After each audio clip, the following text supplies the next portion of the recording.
अस्सलाम वालेकुम friends, welcome back to Top Smarties drama serial Mufad Parast. Mahru जो कि अपने बाप के घर में ही है। फरा आ जाती है महरू के पास डिवोर्स के पेपर्स लेकर। अब तो महरू फरा की मिन्नतें ही करना शुरू कर देती है कि मैं जैन से बहुत मोहब्बत करती हूँ, आप प्लीज़ मुझे जैन के पास वापस ले जाएं। मगर अब तो कुछ भी नहीं हो सकता। ये पेपर्स हैं, इनको रखो और हम हमेशा हमेशा के लिए यहाँ से अमेरिका शिफ्ट हो रहे हैं। अब तो जैन तुम्हारा नाम तक सुनना नहीं चाहता। अब महरू दुहाइयाँ दे रही है कि मैंने वाकई ही उस दिन सलमान को नहीं बुलाया। मॉम, मैंने कुछ भी नहीं किया, आप मेरी बात का यकीन तो करें।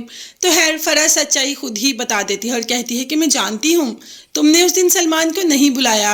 मैंने ही सलमान को तुम्हारे पास भेजा क्योंकि मैं सबके सामने तुम्हारी असलियत लाना चाहती थी।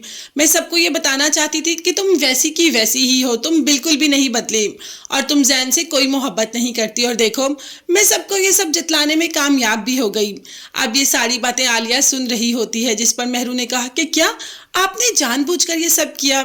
तो फरा कहती है जी, जानबूझकर किया, क्योंकि मैं अपने बच्चे के साथ तुम जैसा लाख लड़की तो बिल्कुल भी बर्दाश्त नहीं कर सकती थी। तुम जैन से मोहब्बत नहीं करती थी, तुम उसकी मासूमियत का फ़ायदा उठाती थी, इसीलिए तो मैंने भी चाल चली। और देखो, आज तुम आज़ाद हो और आज मेरा जैन सुकून में है। नहीं तो अगर तुम्हारे साथ रहता तो वो तो अजीब ही कश्मकश में रहता था। मोहब्बत तो तुमसे बहुत करता था वो, लेकिन तुमने उसकी मोहब्बत की कदर नहीं की। ये कहकर फरा चली जाती है। अब ऐसी बातें छुपी तो नहीं रहती। महरू ने माँ से कहा तो था कि इस बात का जिक्र किसी से ना करें, मगर ऐसा हो सकता है क्या? खैर सारी फैमिली को पता चल ही जाता है कि महरू की डिवोर्स हो चुकी है। अब हादी महरू को समझाता है कि देखो, ज़िंदगी ऐसे नहीं गुजरती, तुम सारी ज़िंदगी ऐसे थोड़ी गुजार दोगी। मगर महरू अभी शादी करना ही नहीं चाहती। खैर माँ महरू को मनाने में कामयाब हो ही जाती है शादी करने के लिए।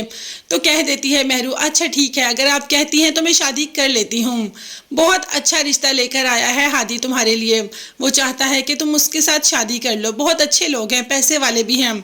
तो महरू ने कह दिया कि मुझे अब पैसा नहीं चाहिए, मुझे सिर्फ मोहब्बत चाहिए और उस लड़के से शादी बिल्कुल भी नहीं करूँगी। तो माँ का कहना था कि अच्छा फिर तुम किससे शादी करोगी? महरू ने कहा हादी से। माँ तो एकदम से परेशान हो जाती है कि तुम पागल हो गई हो, हादी और ज़ारा की शादी होने वाली है। तो भाई ये भी महरू है, शादी होने वाली है ना, हुई तो नहीं। अब देखते हैं आगे आगे क्या होता है। हादी को भी अपनी तरफ माइल करने में कामयाब शायद हो जाए, क्योंकि हादी जैसे ही रिश्ता लेकर आता है तो महरू कह देती है कि मुझे पैसा नहीं चाहिए, मुझे मोहब्बत चाहिए जो मुझे तुमसे मिल सकती है। क्या तुम मुझसे शादी करोगे? अब हादी तो कोई जवाब ही नहीं देता और वहाँ से उठ के चला जाता है। हता कि हादी को वहाँ पे कहना चाहिए था कि ऐसा नहीं हो सकता, मेरी शादी ज़ारा से होने वाली है और ज़ारा से मोहब्बत करता हूँ। मगर नहीं, हादी ने तो ऐसा कुछ भी नहीं कहा। क्या हादी वाकई ही महरू की तरफ फिर से माइल तो नहीं हो रहा? अब देखते हैं जी हादी कौन से गुल खिलाता है। ज़ारा ने कहा कि वहाँ पे रिश्ते के लिए मानी महरू।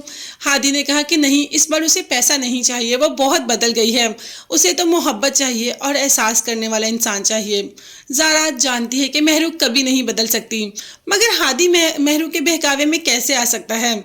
देखते हैं कि आगे हादी महरू से शादी के लिए इकरार करता है या वो महरू के नेचर को अच्छी तरीके से जानता है। ये सब देखने और जानने के लिए चैनल को लाजमी सब्सक्राइब कीजिएगा, बेल आइकॉन भी प्रेस करें ताकि हर वीडियो आप तक आसानी पहुंच सके। अपना बहुत ज़्यादा ख्याल रखिएगा और कीमती दुआ में मुझे और मेरी फैमिली को भी याद रखेगा। नेक्स्ट वीडियोस तक के लिए अल्लाह हाफिज़, bye bye and take care.